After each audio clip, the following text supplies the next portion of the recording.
Guys, my self Neeraj और आप जिस चैनल पर है उसका नाम है SSC अड्डा 24/7। दोस्तों मैं नीरज और शुरुआत करते हैं सेशन की। तो आज के सेशन में हम लोग जानेंगे डाइजेस्टिव सिस्टम। 15 मिनट का ये सेशन कर देगा आपके साइंस के सारे कॉन्सेप्ट क्लियर, है ना। तो अब देखो ये सेशन में ऐसा होता है कि आपको एक मोटा मोटा आइडिया मिल जाता है कि आखिरकार साइंस के किस टॉपिक में क्या होता है और किस तरह से होता है। बाकी डीप चीज़ों को पढ़ने के लिए तो आप लोग डेफिनेटली मेरे साथ जुड़ सकते हैं SSC अड्डा 24/7 पर हर दिन दोपहर 3 बजे। चलो शुरू करते हैं। तो ये जो डाइजेस्टिव सिस्टम है यानी कि आपका जो पाचन तंत्र है वो शुरू कहाँ से होता है? शुरू होता है आपकी ओरल कैविटी से। अब जब ये ओरल कैविटी से शुरू हुआ तो आप लोगों को यहाँ पर तो दिखाई दे रहा होगा, यहाँ पर आपकी ओरल कैविटी यानी कि हम कहेंगे कि आपकी मुख गुहा होती है। इस मुख गुहा के अंदर आपके पास तीत भी आएंगे और इसके अंदर ही आपके पास में जीभ यानी कि टंग भी आएगी। हालांकि तीत और जो जीभ होते हैं वो बेसिकली कभी भी क्या नहीं करते हैं, डाइजेशन नहीं कर रहे हैं। लेकिन हाँ, आपकी इस ओरल कैविटी के अंदर जो सलाइवा है ना, वो सलाइवा के अंदर कुछ एंजाइम होते हैं जिसमें हम कहते हैं लाइसोजाइम, और दूसरा जो होता है वो होता है टाइलिन इमाइलेज। तो लाइसोजाइम और टाइलिन इमाइलेज जो है वो बेसिकली क्या कर रहा होता है, पाचन करता है कार्बोहाइड्रेट का। अब यहाँ पर जो सलाइवा है यानी कि ओरल कैविटी है, इसमें कार्बोहाइड्रेट का डाइजेशन होता है, और वो भी किसका डाइजेशन होता है, स्टार्च का डाइजेशन होता है। और वो भी कितना होता है, 30% होता है। और इसको डाइजेस्ट करने का काम कौन करता है, आपका टाइलिन इमाइलेज एंजाइम करता है।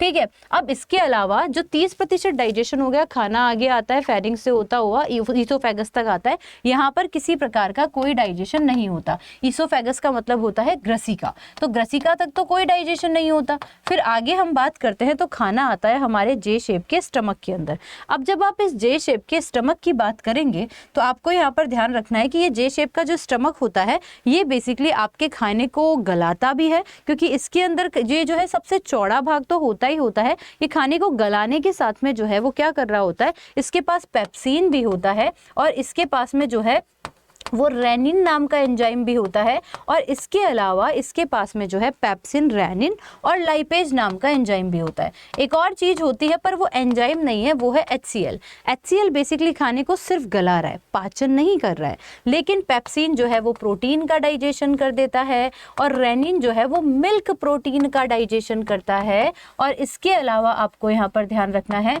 कि जो लाइपेज है वो बेसिकली फैट का डाइजेशन कर देता है फैटी एसिड में, और ये सिर्फ गलाता है। तो आपने नोटिस किया कि सबसे पहला जो डाइजेशन है वो आपके कार्बोहाइड्रेट के अंदर हुआ। दूसरा जो डाइजेशन है वो आप लोगों का कहां पर हुआ, दूसरा जो डाइजेशन है वो आपका कहां पर हुआ, आपके स्टमक के अंदर हुआ। और वो भी किसका हुआ, प्रोटीन का हुआ। अभी पूरे के पूरे जो है वो डाइजेशन हुए नहीं है, अभी थोड़े बहुत डाइजेशन हुए हैं। अब इसके बाद में हमारा खाना जो है वो कहां पर जाएगा, इस तरह से ये जो मिक्स आपको दिख रही है ना, स्मॉल इंटेस्टाइन, यहाँ पर जाएगा। अब हमारी स्मॉल इंटेस्टाइन के बारे में हमने सुना होगा कि यह एक्चुअली क्या करती है, फाइनल डाइजेशन करती हैं, और ये फैट को भी डाइजेस्ट कर देती है। तो इसके पास कुछ तो स्पेशल होगा, लेकिन मैं आपको बता दूं कि इसके पास कुछ स्पेशल नहीं है। इसके पास सिर्फ कृपा है, और कृपा किसकी है, लीवर की और आपके पेंक्रियाज की। आपको यहाँ पर जो दिखाई दे रहा है, ये जो आपका पेंक्रियाज है यह आपकी ग्लैंड है, यानी कि यह आपकी ग्रंथि है। अब पेंक्रियाज क्या करती है, ये यहाँ पर उपस्थित है। ये पेंक्रियाज जो है वो बेसिकली कहाँ पर उपस्थित है, इस जगह पर उपस्थित है। ये पेंक्रियाज जो है वो अपने जितने भी एंजाइम बनाती है वो सारे के सारे छोटी आंत में भेज देती है, क्योंकि पेंक्रियाज ने अपने सारे के सारे डाइजेस्टिव एंजाइम छोटी आंत को भेजे। इसलिए ये जो छोटी आंत है इसका जो पहला भाग है जिसे हम ड्वेडुनम के नाम से जानते हैं, तो इस स्मॉल इंटेस्टाइन का जो पहला भाग है जिसे हम ड्वेडुनम के नाम से जानते हैं, ये ड्वेडुनम में सारे के सारे डाइजेस्टिव एंजाइम भेज देती है।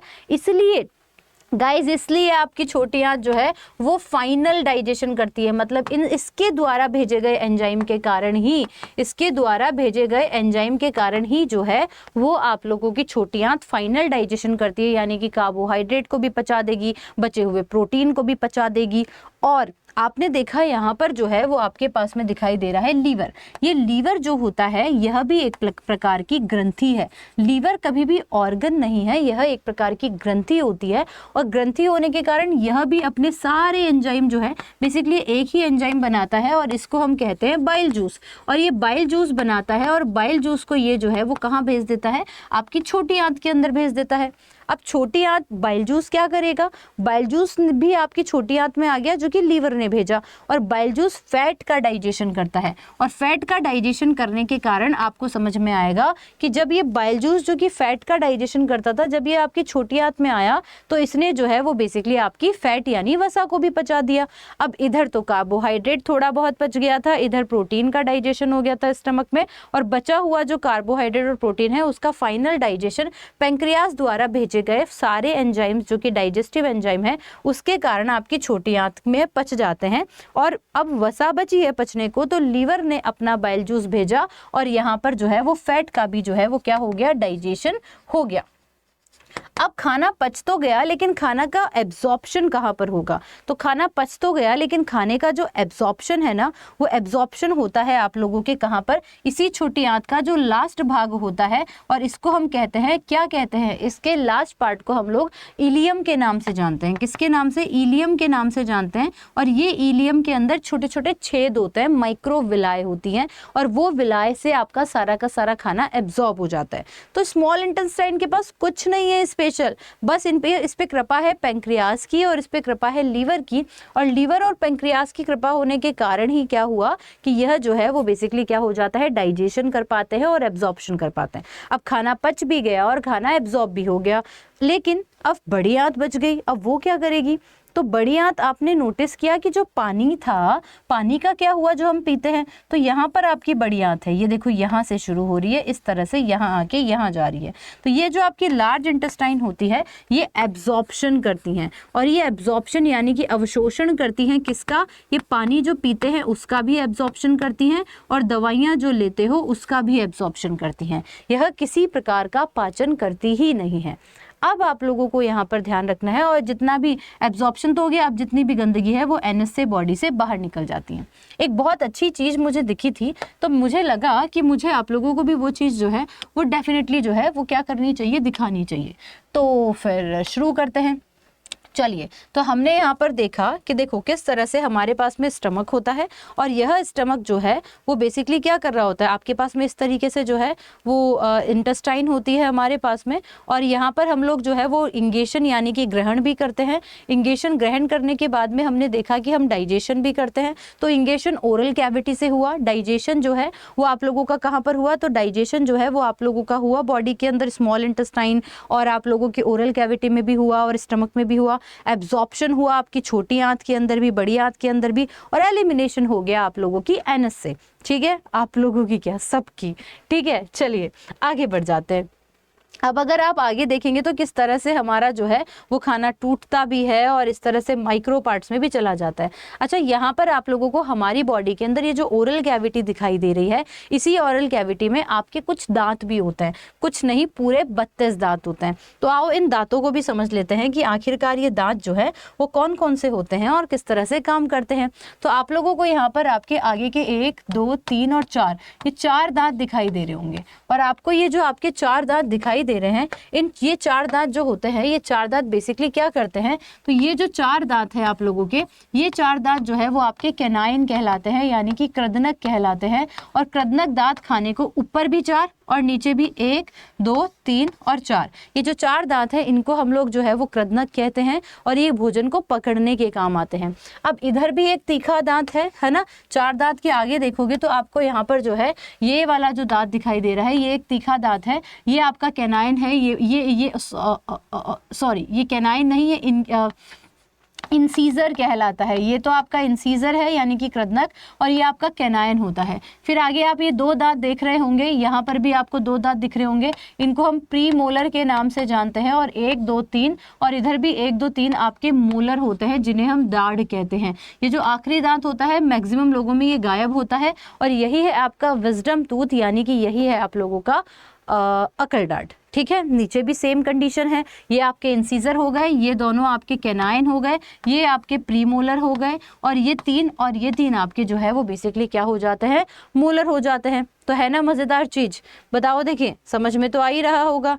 चलो जी चलो, आगे चलते हैं तो ये इस तरह से आपके पास में जो है वो दांतों ने पूरा का पूरा हमारा जो है वो बॉडी से जो है, अब आप यहाँ देखोगे तो ये आपकी ओरल कैविटी से ये खाना आपकी ईसोफेगस में गया, ठीक है। और यहाँ पर ही आपका पास में होता है एक स्पेशल चीज़, और जिसे हम लोग जो है वो किस नाम से जानते हैं, ये वाली चीज़, इसे घाटी ढक्कन या फिर एपिग्लॉटिस भी कहते हैं। खाना ये आपकी श्वसन नलिका और यहाँ पर आपका डाइजेशन, खाना आया, ये जो मुँह में चप गया इसको हम बोलस कह देते हैं, और यहाँ पर जो है आपका एपिग्लोटिस होता है। जब खाना जाएगा तो ये ढक्कन खुल जाएगा, और जब खाना नीचे चला गया तो ढक्कन वापस यहाँ लग जाएगा, ताकि आपका अंदर का खाना वापस बाहर ना आ सके।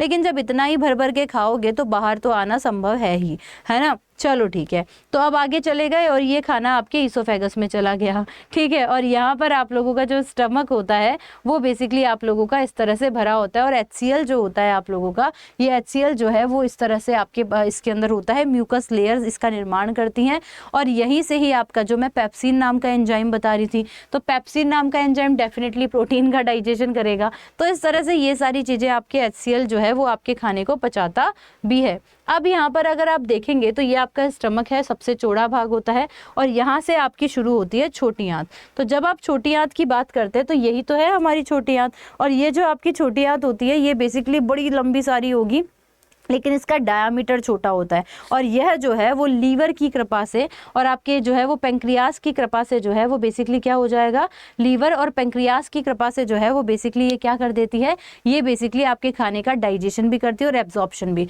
ये जो ड्वेडुनम वाला पार्ट है, जो सबसे पहला पार्ट है, ये ड्वेडुनम वाला जो पार्ट होता है ये आपके खाने को डाइजेस्ट करता है, फाइनल डाइजेशन करता है, और इलियम वाला भाग जो है, जो आखिरी भाग है, वो इसको क्या करता है, एब्जॉर्ब करता है, ठीक है। जेजुनम ऐसा कोई खास काम करता नहीं है। अब हम बात करते हैं तो फिर क्या हुआ, फिर हमारे पास में एक सबसे इंपॉर्टेंट वाला पोर्शन आता है, और वो सबसे इंपॉर्टेंट वाला पोर्शन होता है ये।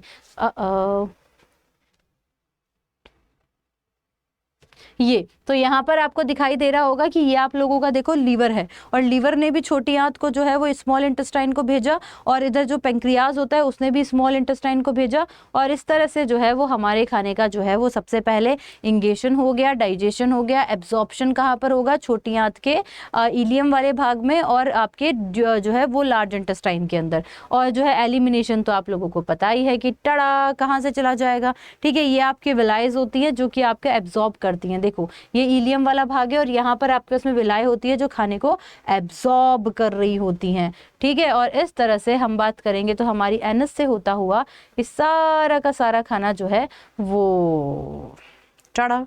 तो इसी तरीके से उम्मीद करती हूँ कि आपको समझ आ गया होगा हमारा ये डाइजेस्टिव सिस्टम। ऐसे ही बहुत अच्छे तरीके से साइंस के डर को ख़त्म करना है तो हर दिन मेरे साथ जुड़ना पड़ेगा, तो फटाफट से चैनल को सब्सक्राइब कर लो, है ना, ये तो बहुत ज़्यादा ज़रूरी है। तो चलिए जी चलिए, अब हमने जो है वो चैनल को तो सब्सक्राइब कर लिया, लेकिन आप लोगों ने जो एक काम नहीं किया वो क्या था कि आपको अगर मेरे साथ पढ़ना है ऐसे ही बहुत मज़ेदार तरीके से, तो आप इसी वीडियो के डिस्क्रिप्शन में आपको लिंक मिल जाएगा अड्डा 24/7 के इस एप्लीकेशन को डाउनलोड करने का। और जब आप डाउनलोड करेंगे तो आपको ऑल कोर्सेज के लिस्ट में जाना है, और देखिए आपके पास महापैक काफ़ी सारे होते हैं, इन सभी में मेरे सेशन से, चाहे आप MTS का हवलदार का महापैक लेते हो, SSC बैंकिंग का लेते हो, या फिर आप जो है बाकी कोई भी महापैक लेना चाहते हैं, अगर आप स्टेनो की या फिर MTS की तैयारी करना चाहते हैं, तो इस तरह से आपके पास में काफ़ी सारे बैचेस हैं, तो आप डेफिनेटली एनरोल कर सकते हैं। और आप मेरा कोड भी यूज़ कर सकते हैं, और ये कोड है Y698। लेकिन सबसे इम्पॉर्टेंट, इस कोड से आपको 80% डिस्काउंट मिल जाता है, और मैं आपको हर दिन अपने एक स्पेशल सेशन में भी मिलती हूँ, वो है आपका SSC अड्डा 24, यानी इसी चैनल पर। पहले चैनल को सब्सक्राइब करो, इसी चैनल पर जो है वो कब मिलती हूँ मैं आपको, दोपहर 3 बजे। So till then see you, take care. Session आपको कैसा लगा, मज़ा आया कि नहीं आया, क्या आपको विश्वास हुआ कि इस तरह से अगर हम पढ़ेंगे तो हम डेफिनेटली हमारे साइंस के डर को छू मंतर कर देंगे। तो इसी के साथ ही मिलेंगे एक नए सेशन के साथ। Till then see you, take care, tata bye bye, see you, धन्यवाद।